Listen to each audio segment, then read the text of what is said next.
Did you know that over 48 lakh weddings are going to happen in the next 60 days in India? It's officially wedding season.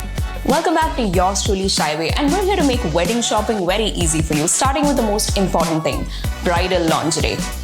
A common question in every bride-to-be's mind is, how early should I start my bridal shopping? Let's break down bridal lingerie shopping based on how much time you have before the wedding.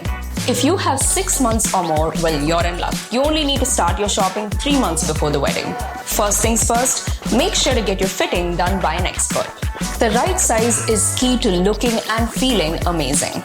Explore options like bridal bras, lace panties, shapewear, and camisoles. If your outfit has a deep neckline, go for a plunge bra.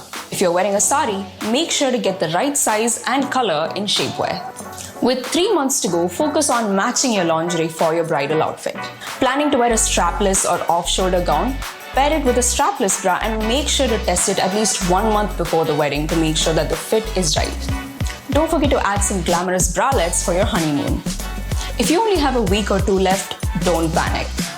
Shop online or visit a trusted store nearby. Choose a bridal bra that works with your outfit and make sure to try it immediately to ensure comfort and fit. Make sure to grab some lingerie sets and baby dolls on your way out. So there you have it, a stress-free bridal shopping timeline. If you found this video helpful, make sure to like, comment, subscribe, and hit the bell icon for more useful tips. Bye!